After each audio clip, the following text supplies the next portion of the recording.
हामीले 6 श्लोकसम्म संसार एउटा रूपक सहित संसारको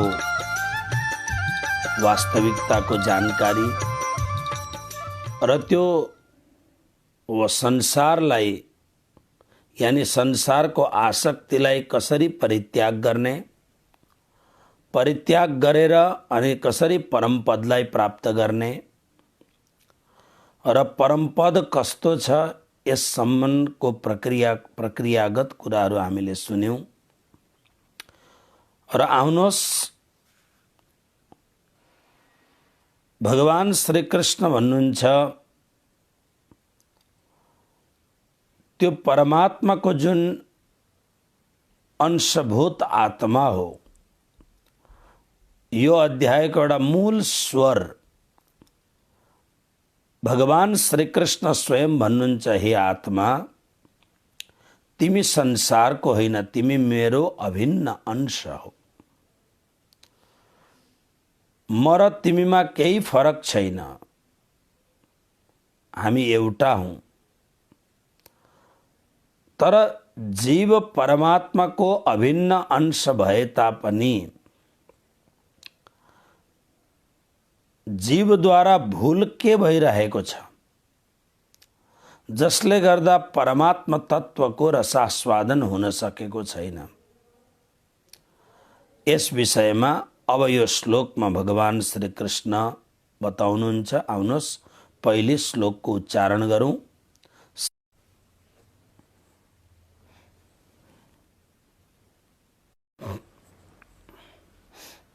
आउनुहोस् श्रीमद् भगवद गीता को यो 7वां श्लोक को पहिले उच्चारण गरौं।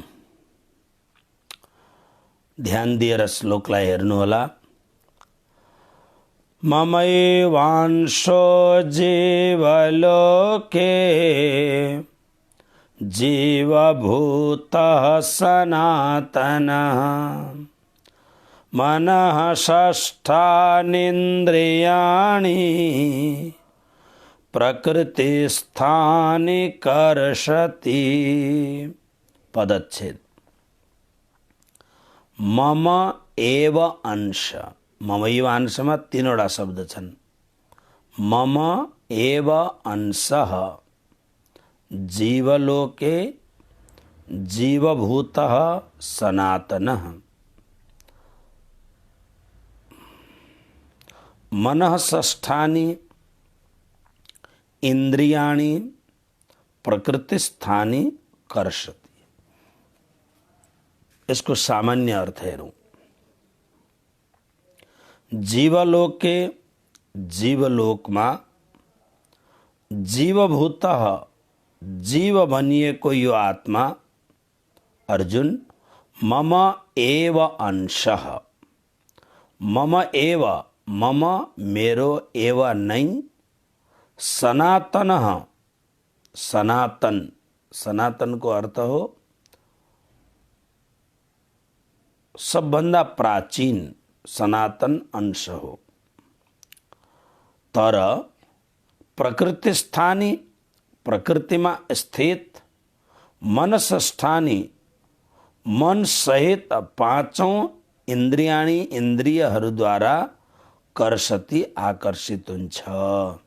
यो भयो साधारण अर्थ। आउनुहोस् अलिकति यस अर्थलाई हामीले हेरौं।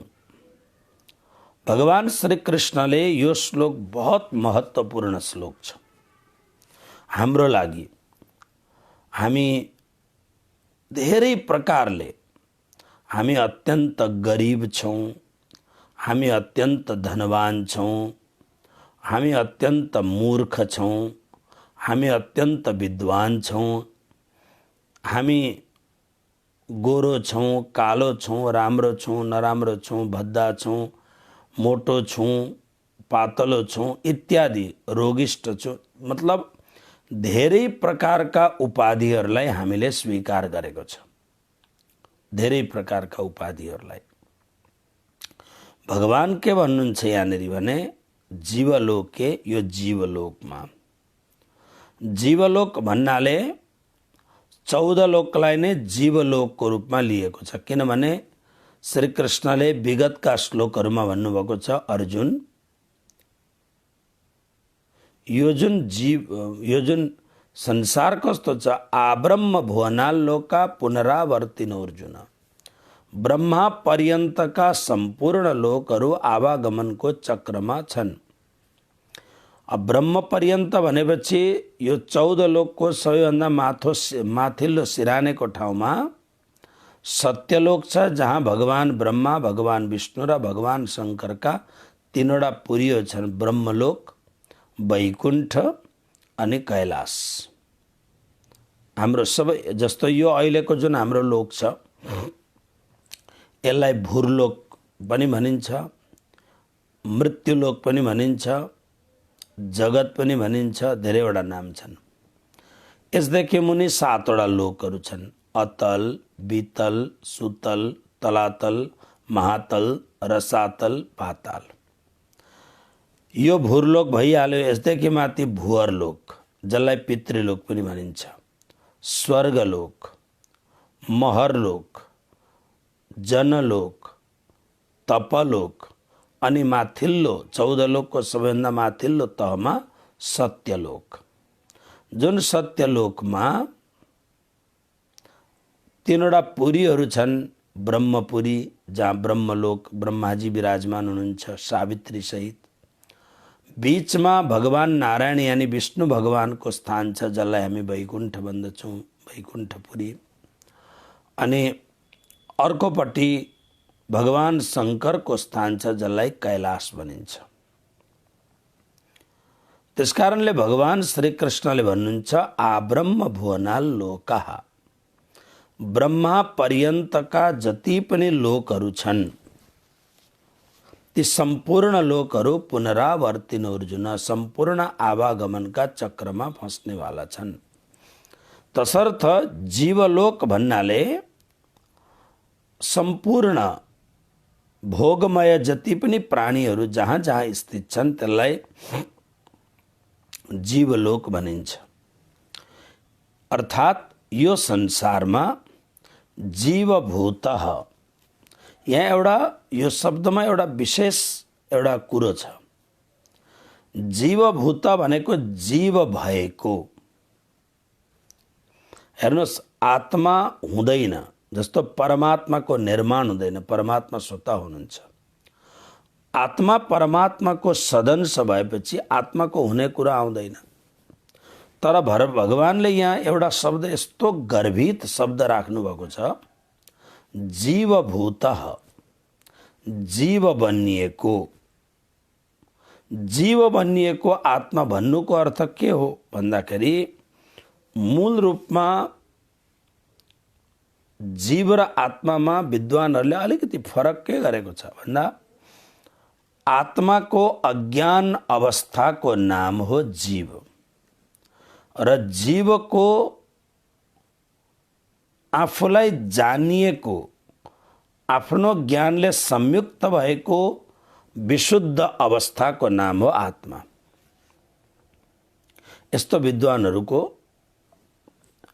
यस्तो खालको यसमा अनेक प्रकारका अर्थहरू गरेका छन्। त्यसकारणले प्रभु भन्नुहुन्छ, जीवभूतः, जीव रूप भएको, मतलब परमात्माको सनातन अंश आत्मा जब परमात्माकै जीवभूता प्रकृतिसँग संयुक्त भएर, प्रकृतिसँग युक्त भएर, जब प्रकृतिले युक्त भएर आफूलाई प्रकृतिमय, अर्थात् म शरीर हूँ, म इन्द्रिय हूँ, म मन हूँ, म बुद्धि हूँ, यो खालको जब उसमा उपाधि आउँदछ, तब त्यो आत्मा शुद्धांश नभएर जीवभूता हुन्छ। अब आत्मा अशुद्ध त हुँदैन, तर कस्तो हुन्छ भन्दा, जस्तो सुन, सुनलाई नालीमा यदि सुन परेको छ भने त्यसलाई निकाल्नुहोस्, त्यो सुन अशुद्ध हुँदैन। त्यसकारणले प्राणनाजीले भन्नुभयो कि पर सोने नलगत स्याही, अधम शिष्य गुरु को बुरा कहावे, पर सोने न लगत स्याही। सुनमा स्याही, स्याही भनेको नराम्रोपन, स्याही भनेको जस्तो फलाममा खिया लाग्दछ त्यसरी स्याही मतलब कुनै पनि प्रकारको जुन एउटा मैलोको आवरण हो त्यसलाई स्याही भन्नुभयो प्राणनाथजीले। पर सोने न लगत स्याही, स्याहीमा सुनमा स्याही लाग्दैन। त्यसरी नै जसरी सुनलाई संसारमा सबैभन्दा पवित्रतम वस्तु मानिन्छ, सुन सबैभन्दा पवित्र वस्तु हो, त्यसरी नै परमात्माको अंशभूत आत्मा त हमेशा शुद्ध सनातन निर्विकार छँदैछ। तर जब प्रकृतिमा आएर यानी यो संसारमा आएर प्रकृतिको परवश भएर अनि आफूलाई प्रकृतिद्वारा युक्त मान्दछ इत्यादि कुरो, त्यतिखेर उसले म आत्मा हुँ भन्ने आफ्नो जुन एउटा स्वाभिमान हो त्यसलाई उसले बिर्सिन्छ। म आत्मा हुँ भन्ने जस्तो अहिले बार बार अलख जगाइँदैछ, पुरा भारतमा नेपालमा अलख जगाइँदैछ, गौरव से कहो मैं हिंदू हूँ, गर्व से करो मैं हिंदू हूँ, कहो मैं हिंदू हूँ। यानी हिन्दूले आफूलाई जसरी मुसलमानले गर्वसहित भन्दछन् हामी मुसलमान हौँ, क्रिश्चियनहरूले गर्वसहित भन्दछन् हामी क्रिश्चियन हौँ, बुद्धिस्टहरूले भन्दछन् हामी बौद्ध हौँ, जैनहरूले भन्दछन् हामी जैन हौँ, यहुदीहरूले भन्दछन् हामी यहुदी हौँ।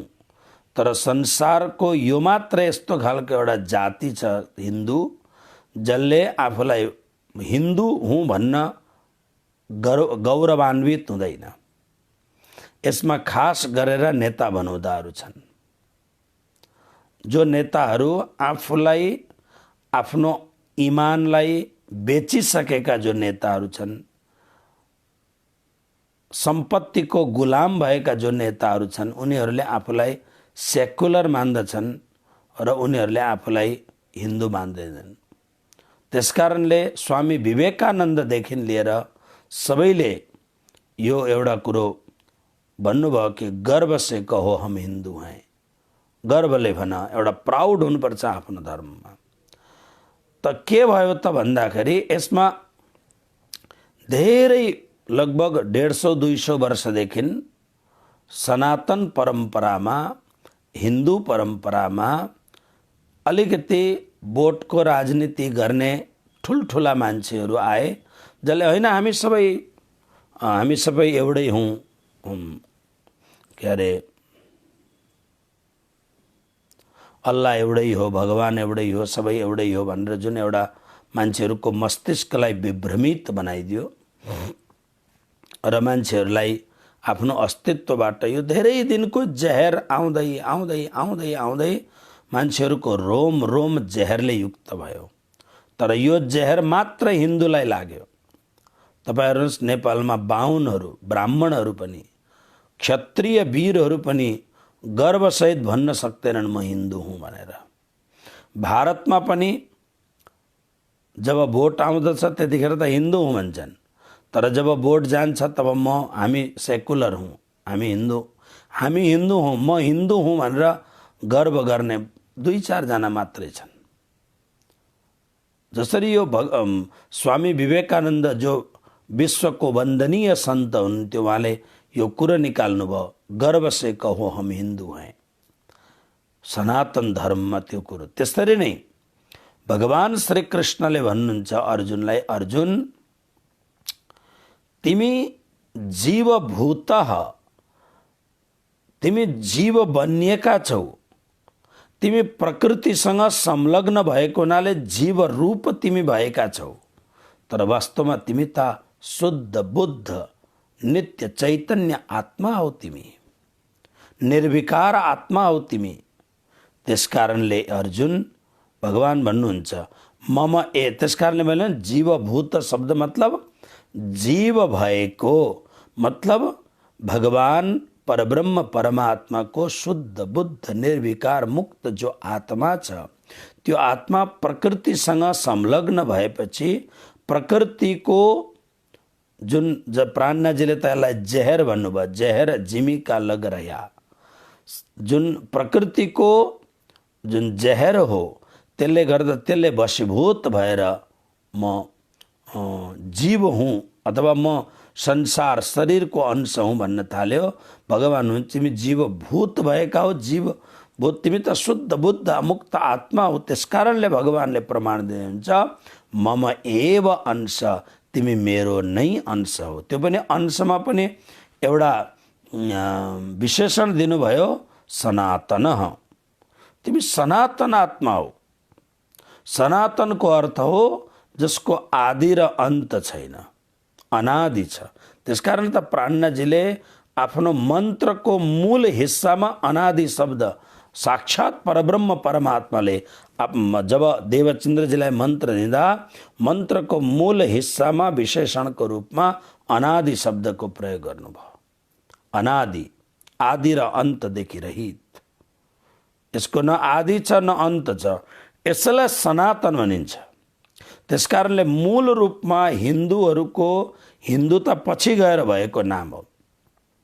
सिन्धु इत्यादि शब्दहरूले जोडेर बनाए, तर मूल शब्द हो सनातन। त्यसकारणले हिन्दू धर्म भन्नुको अपेक्षा सनातन धर्म भन्दा धेर सटिक हुन्छ यो।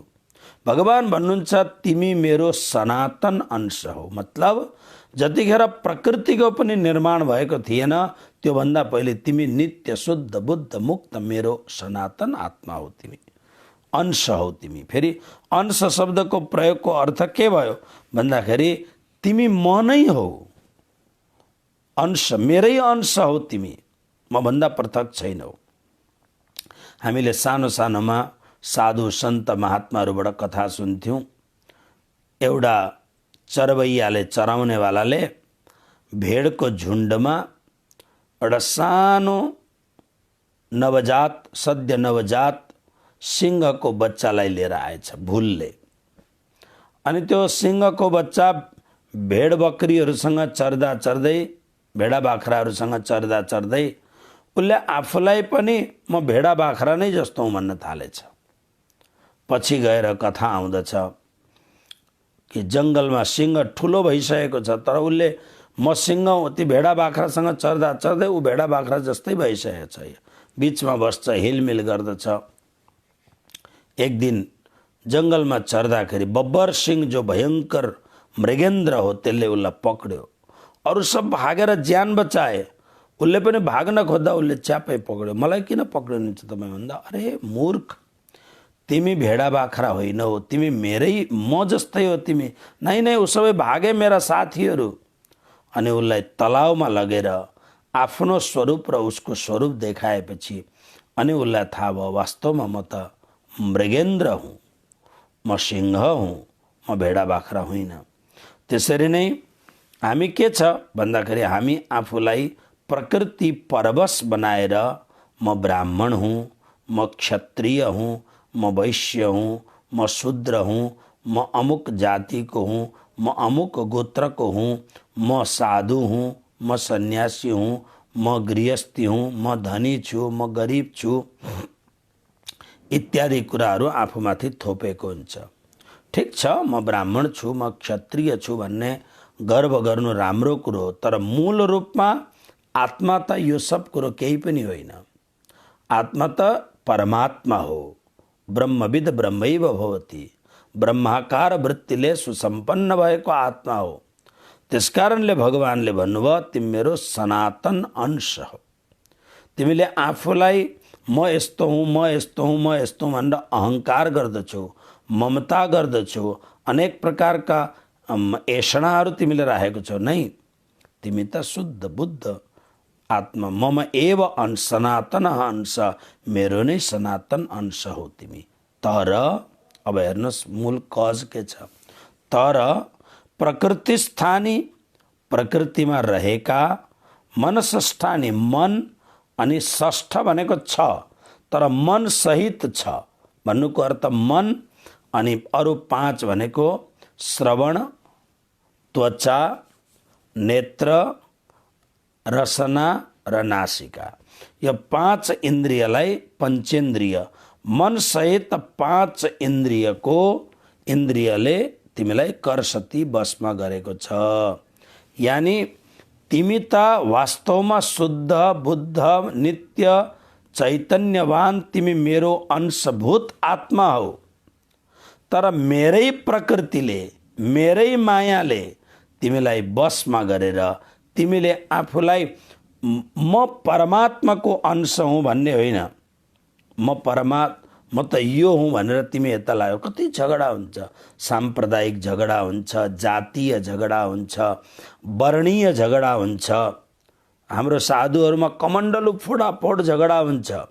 हाम्रो साधुहरूमा पनि अहङ्कारको उत्कृष्टता बताउने होड लागेको हुन्छ। कोही चाँदीको सिंहासनमा बसेको छ, कोही सुनको सिंहासनमा बसेको छ, कोही राम्रो भन्दा राम्रो सिंहासन लगाएको छ, कोहीले आफूलाई यिनीहरूबाट अलग हुनका लागि अलगै खालको केही बनाएर लगाएको छ, अलग अलग प्रकारको। किन भन्दा म संसारको हुँ भन्ने भावनाले छोडेको छैन। भगवान भन्नुहुन्छ अर्जुन निस्सन्देह तिमी मेरो नै अंश हौ। फेरि एकपल्ट ध्यान दिएर हेर्नुहोस्, संसारमा हामी बसेका छौँ।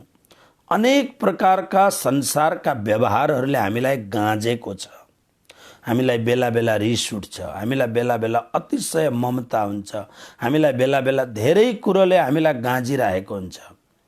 यो श्लोक यसलाई कण्ठस्थ गर्नुहोस् र बार बार दोहोऱ्याउनुहोस्, आफूलाई दोहोऱ्याउनुहोस्, म श्री कृष्णको अंश हुँ। म जसलाई प्राणनाजीले भन्नुभयो नि, तुम दुल्हा मैं दुल्हन, तपाईँ मेरो दुल्हा हो, म तपाईँको दुल्हिन हुँ। म अन्य कोही होइन, म तपाईँकै दुल्हन हुँ, म तपाईँकै प्यारी हुँ, म तपाईँकै हुँ, अरू म तपाईँदेखि भिन्न म कोही पनि छुइनँ। यो खालको जुन भावना छ, त्यसले गर्दा के हुन्छ, जब आफूमा दुईटा कुरो हुन्छ, आफूलाई एउटा गर्व महसुस हुन्छ, म यो मायाको होइन, म त मायापति परमात्माको हुँ र परमात्मामा जे छ त्यो मेरोमा पनि छ। यो भावनाले ओतप्रोत जीवन हुन्छ। एक अर्को कुरो के हुन्छ भने, जब म परमात्माको सदंश भएपछि मैले घिनलाग्दा काम गर्नु हुँदैन, डरलाग्दा काम गर्नु हुँदैन, मैले अरूद्वारा अपहेलित हुने खालको काम गर्नु हुँदैन। किन भन्दा म त यो खालको व्यक्ति हुँ भनेपछि आफ्नो प्राउडनेस भएपछि, आफ्नो म गौरवान्वित छु भन्ने कुरो अनुभव भएपछि नराम्रा काम गर्न पनि त भएन नि हामीले। त्यस कारणले यो श्लोक व्यवहार जगतमा पनि अत्यन्त महत्त्वपूर्ण श्लोक छ र अध्यात्म जगतमा पनि अत्यन्त महत्त्वपूर्ण श्लोक छ। यो श्लोकको बहुत भाव अत्यन्त सुन्दर भाव छ।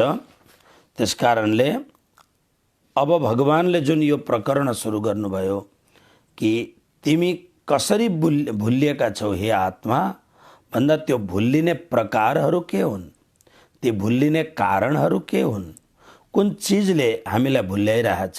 मलाई प्राणनाजीको त्यो शब्द याद आउँदैछ, किरन्तन ग्रन्थको दोस्रो प्रकरण, बिन्दमे सिन्ध समाया रे साधो।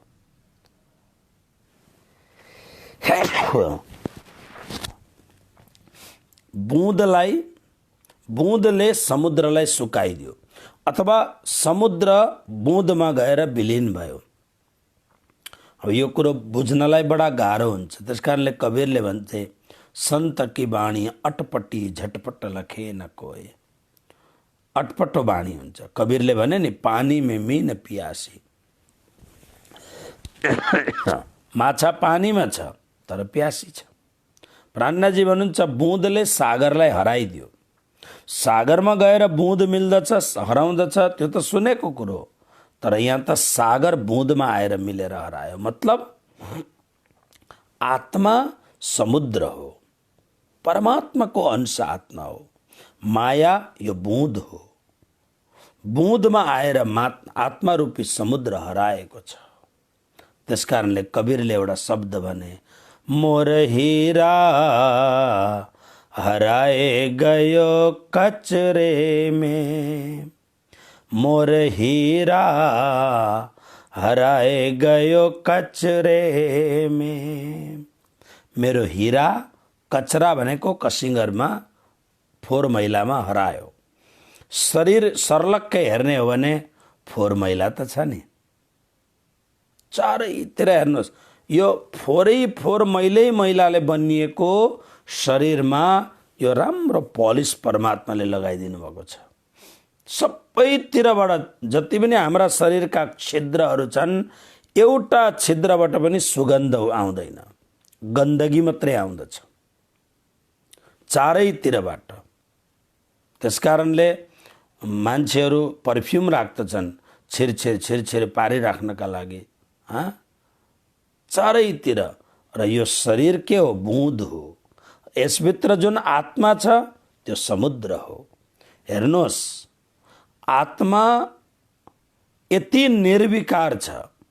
जो व्यक्ति भजन भक्ति सुमिरण नियम आचरण गर्दा गर्दै अत्यन्त प्योर हुन्छ, अतिशय पवित्र हुन्छ, त्यो आत्माको जीवनमा व्यावहारिक रूपमा पनि सुगन्ध आउन थाल्दछ।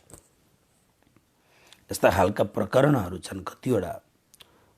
त्यसकारणले यो श्लोक सांसारिक रूपमा पनि र आत्मिक रूपमा पनि अत्यन्त महत्त्वपूर्ण श्लोक छ।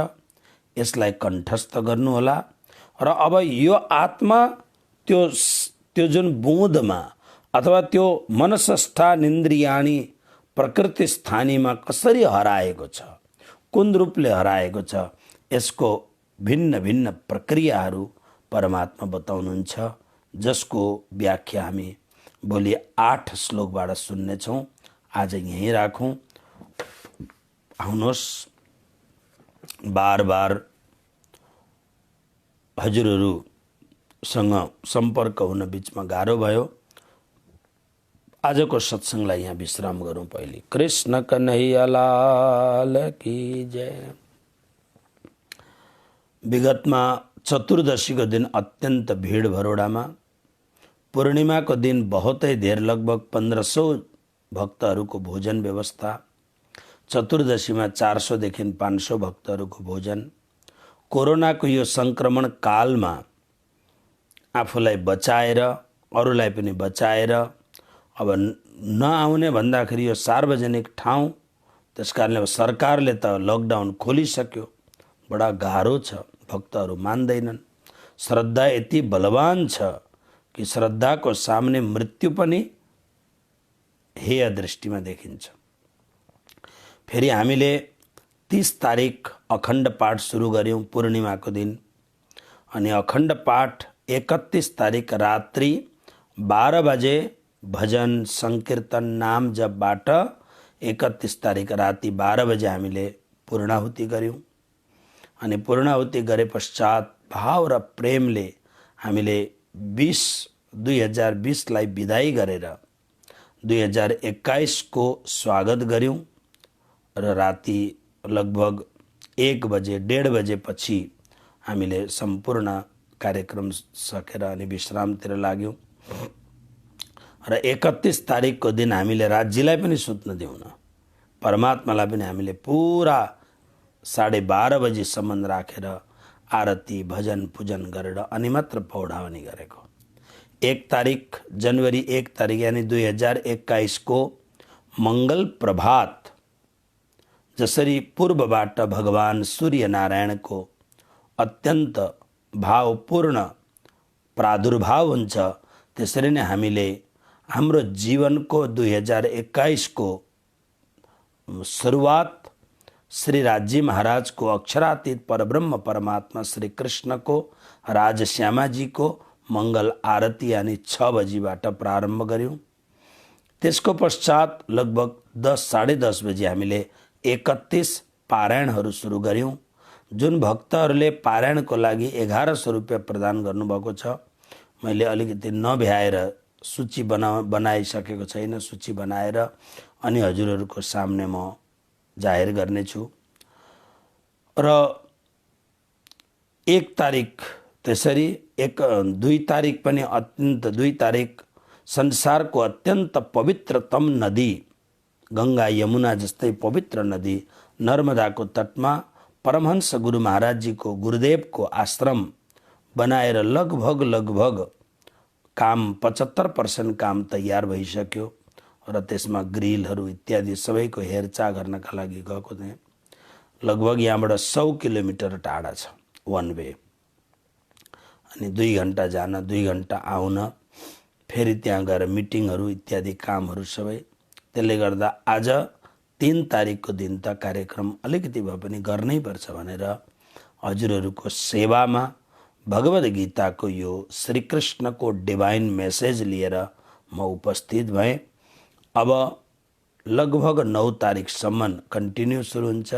फेरि 2 दिन एउटा सानो कार्यक्रममा नपुगी भएको छैन, तसर्थ आउनुहोस् अब भगवद् गीताको 15औं अध्यायको शनै रसास्वादन गर्दै जाउँ।